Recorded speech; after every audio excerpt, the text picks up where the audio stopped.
Hey guys, how's it going? Markel here, back with another video. Okay, so I want to respond to a couple of comments that I got, and I want to talk about the whole trying to help other veterans file claims and charging veterans for it. Let me talk about that at the end. But first, I want to start with my most recent comment I got from someone about a video I did about Direct Express cards. All right, they want to know how long does it take. All I can tell you, sir, is to go to their website. According to their website that I looked at this morning, it says it takes anywhere from 7 to 14 days. And if you haven't received it by then, you want to contact them, let them know you haven't received that card, and have them reissue you a new one, because who knows, someone may have saw it in your mail and taken it, or it got lost in the mail, or whatever the case may be. But more than 14 days, contact them, let them reissue you another card. All right. The second question I got was someone wanting my opinion about filing a claim. I'm gonna say this again, guys, and I'm gonna make a video solely dedicated to this. So I'm gonna refer to anyone who asks me this question again. I cannot tell you whether or not you should file a claim. I can't give you an opinion saying, yes, I would. No, I'm not doing that, okay? You have to make that choice. I know nothing about your situation, your file, your medical history, nothing, okay? It is best that you get with your doctors. First of all, you should get your doctors anyway and let them know what you're doing, because that's the first place the Department of Veterans Affairs is gonna go for anything you're filing, is to your current doctors. You should let them know anyway. But that is a personal decision. That's not something that should be just handled like out in the open where, well, I'm gonna just ask this vet what he think, and if he says yes, I'm gonna file. No, take your time, do research on whatever it is you plan on filing for, make sure you got the medical evidence for it, and then make a decision from there, okay? For those of you who are like, well, I don't want them to go in my file because they may reduce something. Well, that's always a possibility anytime you're filing a claim. They have the option to review your entire file, and if they see something has changed or something that wasn't done correctly, they have the option to correct it. I'm not gonna lie to you and tell you that they can't, but in most situations, they don't. You know, it's very remote that a rater will actually take the time and just go through your complete file. That doesn't happen very often. But could it happen? Sure, it could. But I can't answer your question, man. I can't answer anyone's question when it comes to filing a claim. You should never base your decision about whatever's going on with you upon what somebody else did, because you don't know everything in their medical file. Anyone can lie and say, hey, I only got this knee issue and I'm 100%. Come on, man. Or they can say something more outlandish, that I just had my pinky finger hurt and now I'm 100%. You have no idea what is going on with people. Like, some people have issues that they don't want to talk about, whether there may be sexual transmitted diseases that they got ratings for. They never gonna tell you about that, okay? There's people with respiratory issues they never talk about. And also, guys, everybody is not the same when it comes to just talking about their experience in the military. You have some people, they don't mind talking about any and everything. You have some people, they don't want to be reminded of it.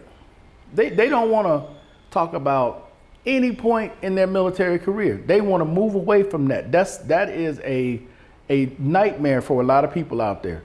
So you guys need to take that into consideration. Just because you're fine with your military service, just because you're fine with the number of kills you may have, that's not everybody's situation.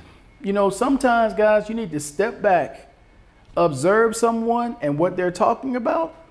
And if they're not keen on talking about military service, why push them into it? As a matter of fact, think of it this way. Think about something that upsets you and you not wanting to talk about it. There are some veterans out there that's just not their thing, all right? So whenever you're asking a veteran a question, read the veteran first. Try to figure out a little bit about that veteran before you just go off and, well, did you have this? Did you do this? Have you done?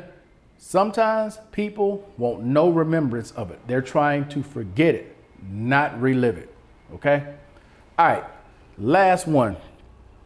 Guys, I did a video about the GUARD Act, talking about these companies, these organizations, these coaches who are charging veterans, putting them on contracts, getting them fees, and saying, I'm going to be your coach, or I'm going to be your manager, or whatever, for these VA claims. Did you guys not hear what I talked about? Did you guys not understand? They're going to pass this bill and they're going to start charging people and levy fines on people. Now, I know some of you guys out there have recently won your claim and you say you want to help other veterans, but charging a veteran a fee for something in the law's eyes you're not accredited for could be an issue for you. Now, while you're out there doing this and you're making this money and you keeping it on the down low, let's just say that veteran has an issue where the VA approved them in the beginning, but because something wasn't right on the application, they took it away. Now that veteran's gonna come back to you. You've been paid. He just got his money taken, or she just got her money taken. Now what? Have you even thought it that far down the line yet? I just want to issue a warning to you guys out there, okay?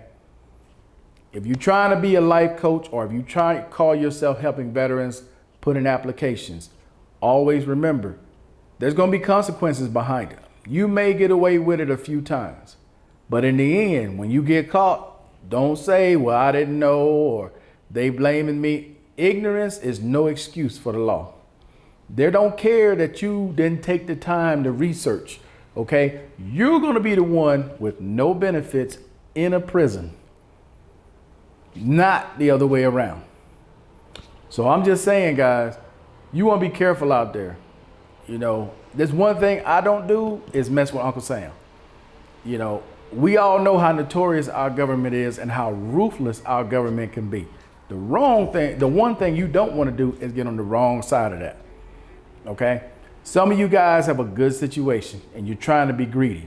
Now, if you haven't been labeled as unemployable, you're 100% PNT on scheduler, on the number, go out there and get you a job versus trying to dupe your veterans or trying to get over on your veterans or call yourself helping the veterans, but I need $300 to help you fill out this application.